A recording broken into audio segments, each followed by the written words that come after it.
देव बऱ्याच लोकांना भेटव आहे मायकोडी मुलं आहे गावात कोणी जाईल का घरी कोणी नाही तिथं गेलो गावाने गावाला मुलं आहे का प्रत्येक लोकांना भेव आहे गावाने घरं जाण्यासाठी जातील का काय विचार आहे सध्या या प्रकार तुम्हाला महाराजांनी पुन्हा परत केल्यानंतर सर्वच्या सर्व शिवाजी महाराजांना वाटलं की आपण त्याच्या घरी पासून नादानी आहे गरिबी आहे म्हणून आपण त्याला धन दिलं त्याने आपल्याला वापस केलं आपण तुकाराम महाराजची परिस्थिती पाहायला जाऊया निघाले तुकाराम महाराजची परिस्थिती पाहिली आता तुकाराम महाराजची परिस्थिती पाहायला निघाले कुठं आहे तुकाराम महाराज भंडारा होता आले सर्व सैन्याचे राम कोणी बी आले म्हणजे आम्ही तुमची परिस्थिती पाहायला आलो तुम्ही आमचं धन वापस केलं म्हणून तुम्ही किती श्रीमंत तुमचा किती वाळा किती काय कारभार आहे तुम्ही म्हणून नंतर पहा पहिले अतिथी लोकांना म्हणजे जेवण केलं का नाही विचारलं आपल्या घरी जे माणूस येतो ना कोणी त्याला विचारला की जेवण कधी केलं होतं सकाळी केलं का नाही केलं अतिथी देव हो देवासारखा माणूस असतो असा एक नियम आहे म्हणून तुकाराम महाराजांनी अतिथी देव तुम्ही अतिथी पाहूया बाकी आमचं धन नंतर आमचा विचार करा पण तुमच्या आत्म्याचा विचार आम्हाला जेवण काही केलं का नाही नाही मग मी जेवण करून घ्या मग नंतर मला पाहिलं जेवण कुठं करावी तर भंडारा त्याची काही चिंता करतो का देवाचं ध्यान केलं सुंदर ते ध्यान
हा माणसाला शत्रू आहे. हे माणसाला कमच करून टाकतो. बरेच लोक विमानाला खातात, माहीत कळत नाही, पण तो अहंकार तसा.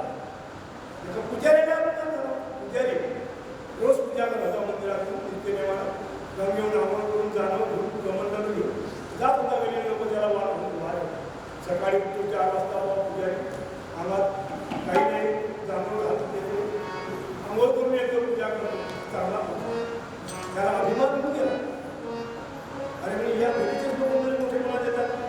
आज म्हणजे गावात यात्रा आहे, या यात्रेच्या वेळी भेटून आपल्याला किती लोक मोठेपणा देतील. कारण ते वेळी सोडून गेली यात्रेची वेळी झाली. सारे लोक त्याला बोलू लागले. मोठेपणा त्याला टाईम होऊन गेला, पुढे त्याला माहीत असतं. मग एका हॉटेलवाल्या नावात त्याला म्हणजे बाबा पाणी घेऊन घेता का? हो. त्या हॉटेलवाल्या मुलाच्या आई नावाला त्याला आतून. अरे म्हणजे बाबा हे साधू संत आहे, यायला पाणी काय पाचता यायला लस्सी काहीतरी पाहत हे येत नाही कोणाकडे. यायला दिल्यानं आपल्याला तिकडे पुण्य लागतं, देवाचं भजन करत असतात. बरं त्या मुलानं काय केलं, गळवा भरून बघितली लस्सी आली आणि त्या पूजेला दिली.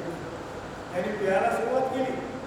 तेवढ्यात आई म्हणते बाबा लस्सी कशातली दिली तर म्हणजे बकेट येतली.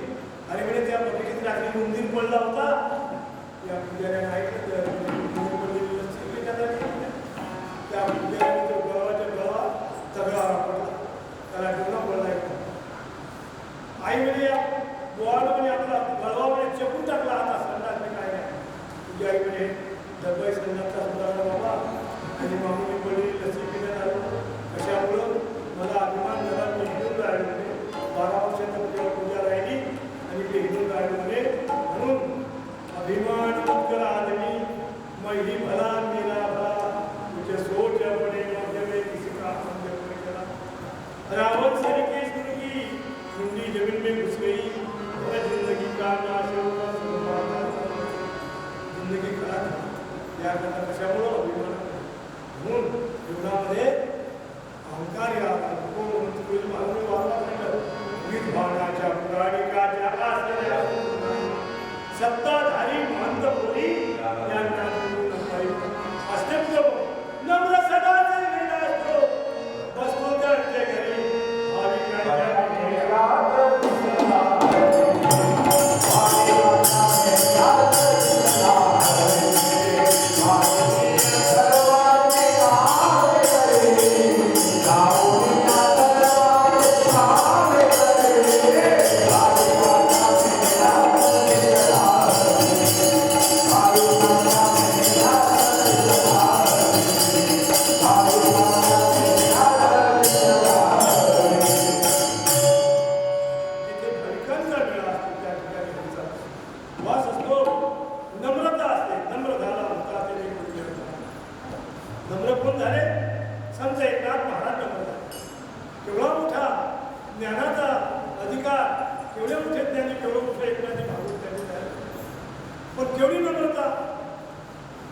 एका माणसाने विचार केला की एकनाथ महाराज राग द्या तुम्हाला पैसे देईल. एका भावाला उचलला गेला, मी आणतो म्हणे राग उचलला गेला.